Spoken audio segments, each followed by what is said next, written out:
They thought they had him cornered.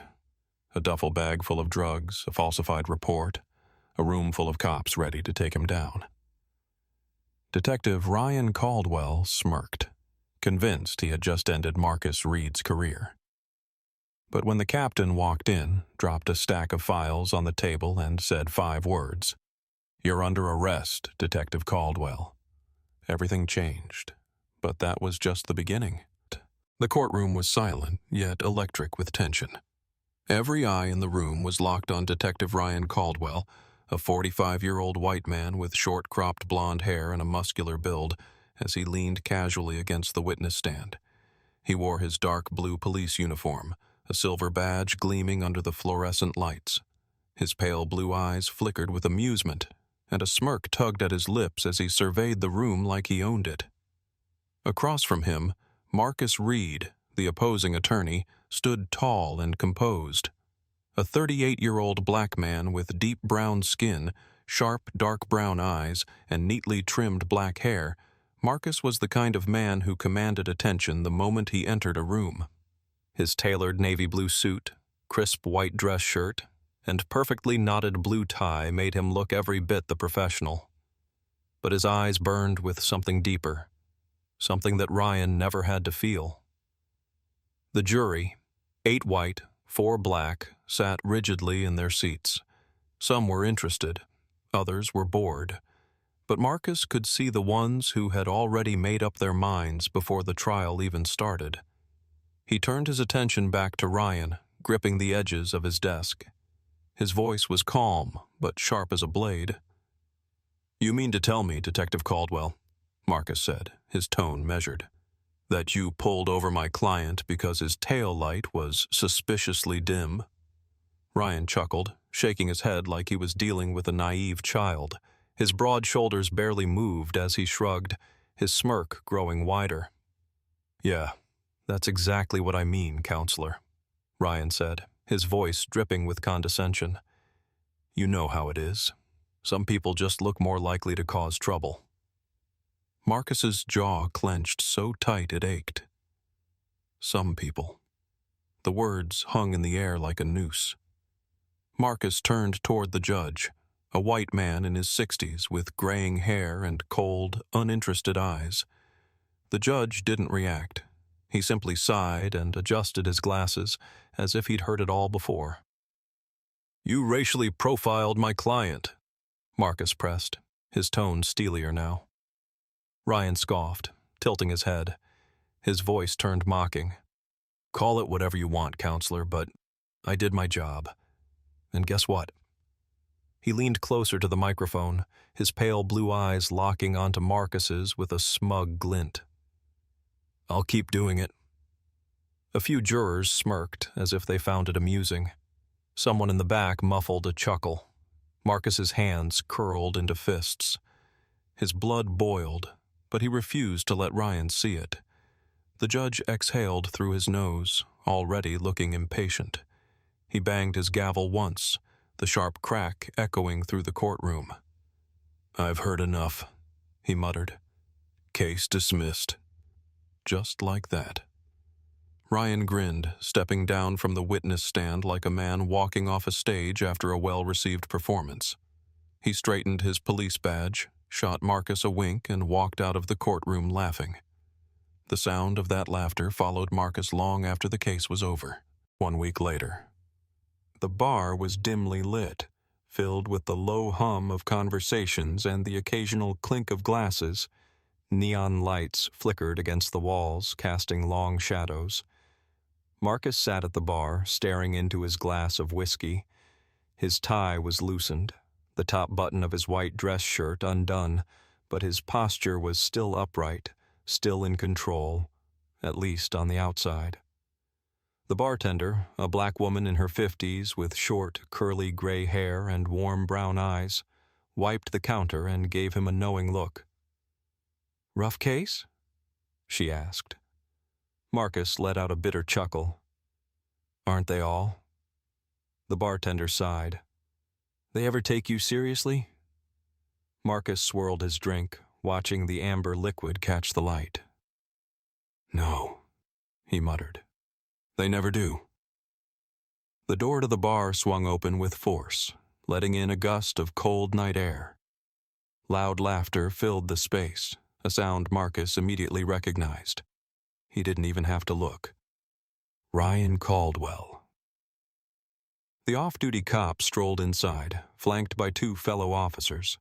He was wearing a gray hoodie and jeans, but the arrogance never left his face. He spotted Marcus instantly. "Hey, counselor!" Ryan's voice boomed across the bar. He raised his beer in a mock toast.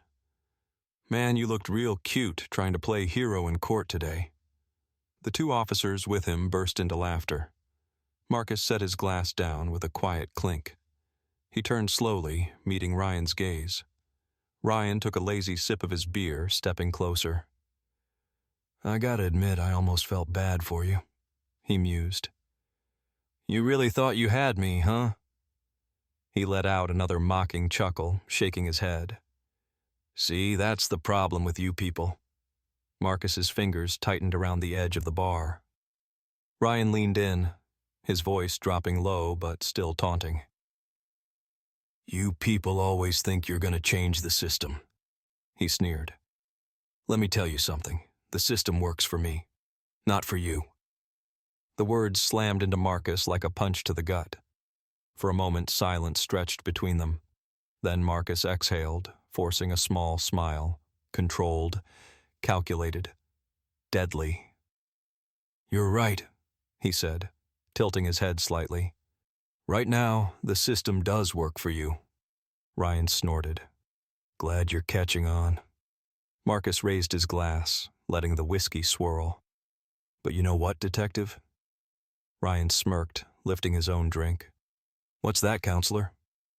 Marcus's smile didn't reach his eyes. "Things change." Ryan chuckled, throwing back his beer. "Yeah? We'll see about that." Marcus didn't reply, because he already knew. 2 weeks later. The night was thick with tension, the air humid and heavy. A run-down parking lot, barely lit by flickering streetlights, stood almost empty, except for a single black sedan parked in the farthest corner. Inside, Marcus Reed sat behind the wheel, dressed in a black hoodie and dark jeans, his expression stone cold. The passenger seat was empty, but the glove compartment was slightly open, revealing a recorder with a blinking red light. His phone buzzed, a single text. "He's coming." Marcus exhaled, his grip tightening on the steering wheel. Across the lot, Detective Ryan Caldwell stepped out of his car, wearing a black leather jacket, dark jeans, and his signature smirk.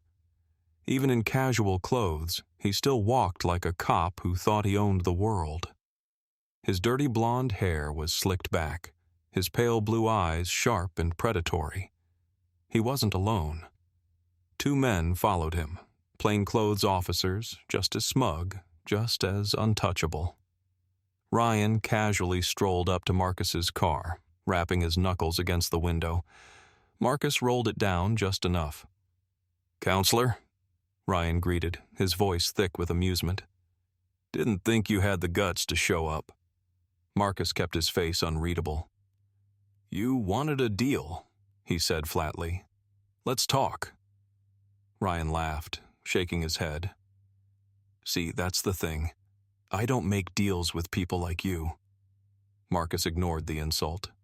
"Then why are you here?" Ryan leaned down, his face inches from the gap in the window, his smirk widening. "To remind you who's really in charge," he whispered. Marcus didn't flinch, didn't blink.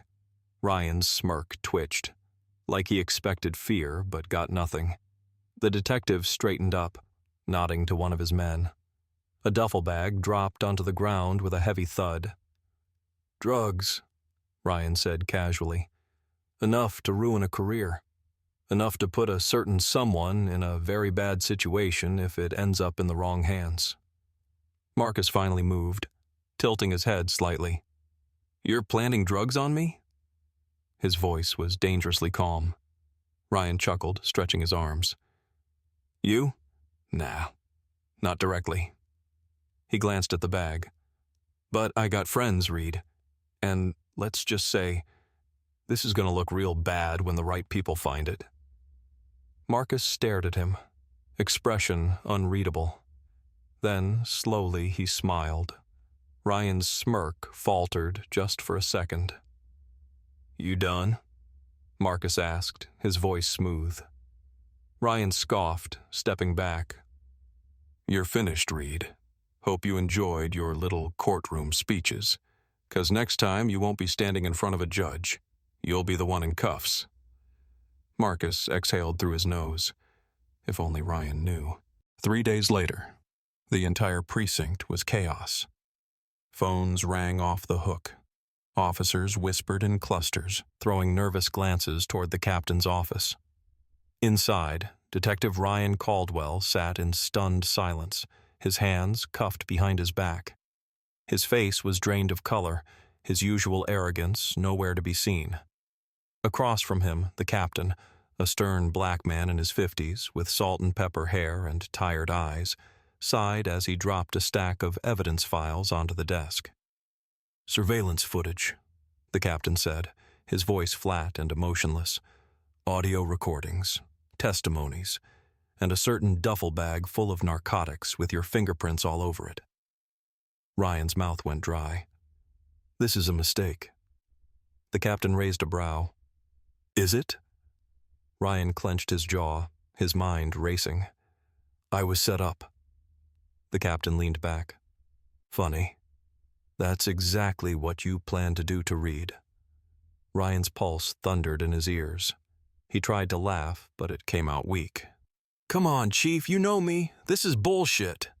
The captain just stared. Ryan turned, desperation creeping into his voice.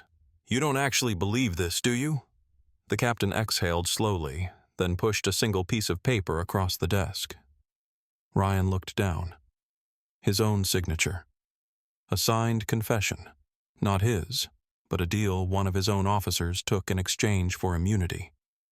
Betrayed. Ryan's breath came in short, shallow bursts.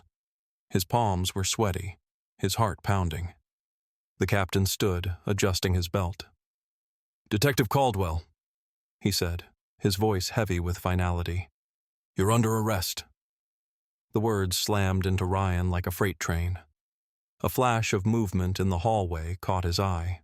Through the small window in the office door, he saw Marcus Reed standing outside, dressed in a crisp black suit, arms crossed, watching. His expression was unreadable, but his eyes said everything. Ryan finally understood. He never stood a chance.